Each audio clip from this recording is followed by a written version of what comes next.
Ladies and gentlemen, hey, hi, how you doing? Welcome back to the channel. Thank you so much for stopping by. I get asked a lot about various different settings here within Warzone. Hey, should I be changing this with any given season? Or hey, should I have to adjust this over time? And so today I wanted to run through a handful of different settings from various different parts of the game, whether it's controller based or graphic based or audio based, and give you guys a couple of things you might want to either check up on or change because of some new updates that have been added to Warzone over the past couple of, patches throughout the past few weeks. So the first thing I want to touch on here is more so of a reminder, a bit of a PSA, if you will. In some of our recent controller settings videos, we talked a lot about our dead zone options here, particularly focusing around the left stick max, turning this down so you can sort of abuse rotational aim assist more by having this, as left stick down max to 60 or 50 in this area. When you're going through and actually moving your left stick, it's easier to activate rotational aim assist. So that was a big point of emphasis. If you haven't already looked into that, I highly recommend doing so because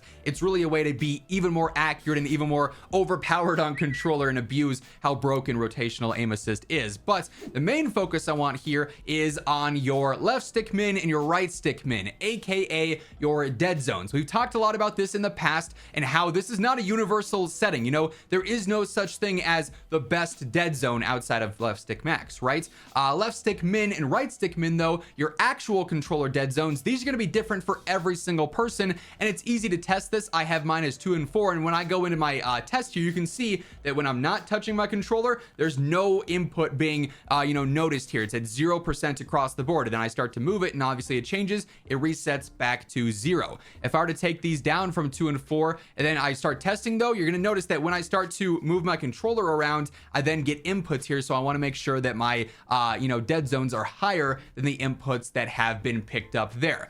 However, my main focus with this point here is that this is not something you can just set once. Playlist update. Because why not? This is not just something you can set once and keep forever, because your sticks are going to deteriorate over time. As you're spamming your left thumbstick or you're spamming your right stick to slide cancel, whatever, the sticks are going to have wear and tear, which means that on day 1 of your controller being brand new, your dead zones might be 2 and 4, but on day 70, it might be 3 and 5. And over time, this is something you're going to want to jump in and test just to make sure you're still not seeing any percentages uptick there when you're not touching your controller or shortly after letting go of your sticks. So definitely, just as a general PSA, constantly update your dead zones and check on them probably every major update, so the launch of a season, the season reloaded update, so on and so forth. It's always good to pay attention to that. Another change that I've made recently is completely turning off all of the mantle based settings. So grounded mantle is off, and that's something I've had off for a while. I used to go back and forth with partial or off on airborne automatic mantle, but turning this to off and then also having automatic ground mantle and hang off,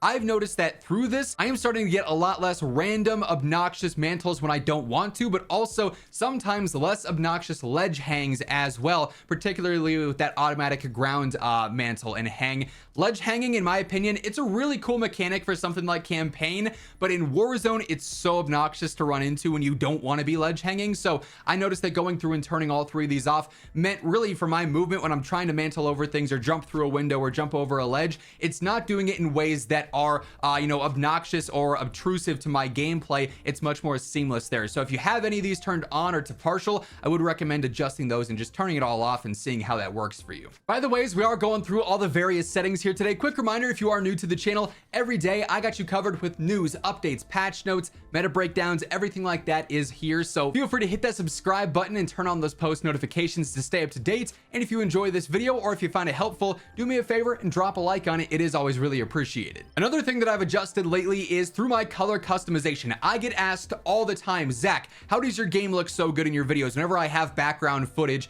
And unfortunately, for a long time, my only answer, my only reply was, well, my game actually doesn't look like this. My game looks just like yours. It's just when I go into Premiere and I'm editing my videos, I throw on a color correction profile that makes the game a bit more saturated, that brings out the colors a little bit more, that ups the brightness some so that my gameplay looks better for you guys when you're watching. But my my gameplay doesn't look anything like that. But actually, because of a settings video that Iceman Isaac posted a while back, going really in depth on pretty much every single setting in the game, he did bring up color customization and going through and actually adjusting some things here, mainly through the color filter settings. But I did also want to point out there's a few other things you can do here. I personally like changing all of my neutral colors to something that's going to stand out a lot more, like a bright purple. So anything that's a neutral object, this would apply to multiplayer as well for what it's worth, like the domination flags and stuff like that.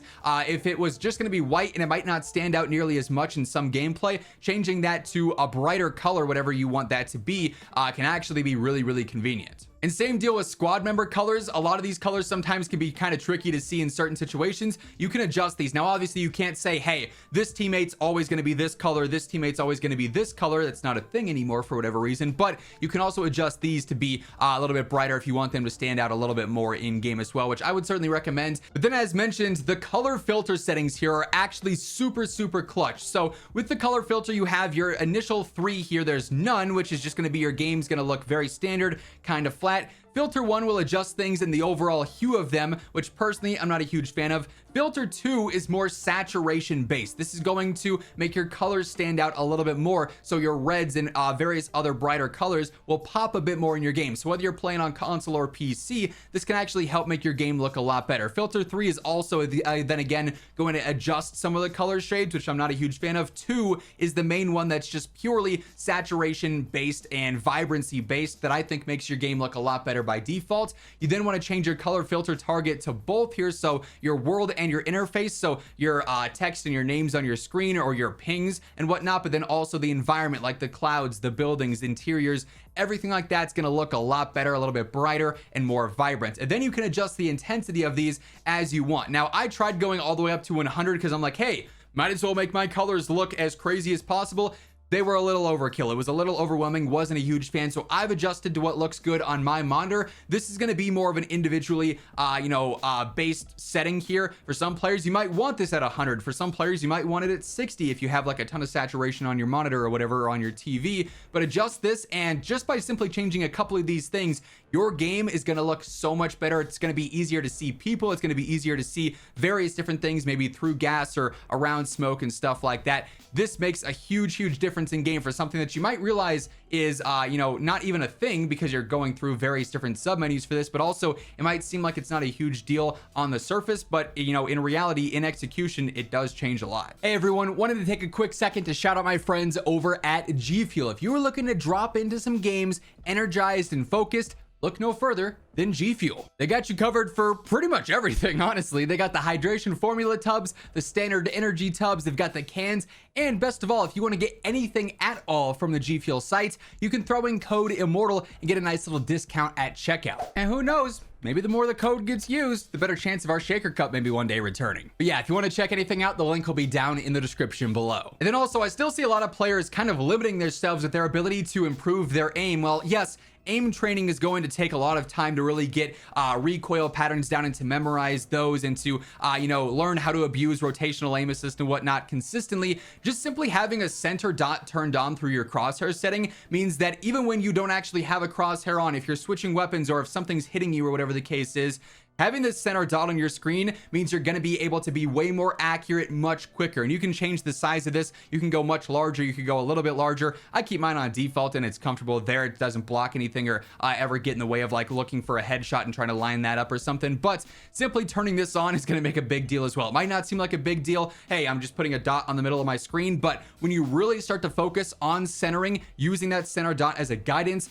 makes the world's difference. It's going to mean you're way more accurate much quicker whenever you go to ADS in a gunfight, because you're going to start centered on those higher damage point targets. So upper torso, neck, head, you're going to be much more consistent over time when you start to aim train more centering on those targets. Another new setting they ended up adding in that you'll only be able to see like when you're in the Warzone menu, for instance, is this gas mask activation. And admittedly, I don't know if this is fully going into the game as intended, because the patch notes mentioned that there would be 3 settings for this. There would be manual, automatic, and semi. And the devs sort of talked about this in the dev call that I was a part of, saying that with this setting, you'd be able to make it so that whenever the gas touches you, if the gas is pushing in from your back and you're sitting there plating up or whatever, the mask would automatically go on. And then when you exit the gas, it would just be down to you to manually take the mask off. So a little bit more convenient for just that seamless style of gameplay. Whereas automatic currently means that when the gas hits you, it's going to automatically go on. When you exit the gas, it's going to automatically go off.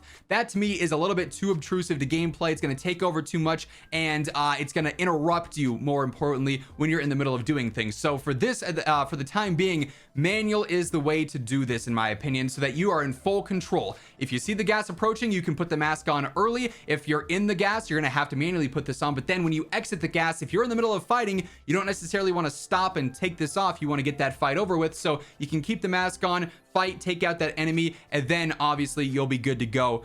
You can take it off manually, so that gives you much more control of your gameplay. And that, at the end of the day, is like a common theme through all of this. You want to have the most control on your gameplay as possible, so leaving things to be automatic usually is not the best idea. And then, while this isn't actually something that pertains directly to Warzone, I wanted to bring this up because I was noticing in the Warzone settings, when you're in the Warzone menu, they have the option for the stamina bar, which, as you may recall, is a thing that's active in multiplayer, and it's also active in zombies. So this is now on the menu. Hopefully this is an indication that the stamina bar is going to come to Warzone, so we can see our full ability to tack sprint and when that's going to run out, and again, just have more information to give us control of that in game. But it's definitely something I'd recommend turning on now, so that when it does eventually get added in, it's going to be there by default and you won't miss it because maybe you didn't see the patch notes that it was added in with, and then it's in the game but you had it set to off and you didn't realize that it was then added in. So definitely keep that on for now. It's not going to do anything in game, but sort of get ahead of the update, if you will, for when this does eventually get added in. But yeah, that being said, those are some of the main settings that I've adjusted as of later, some of the new settings you want to pay attention to here in Warzone. And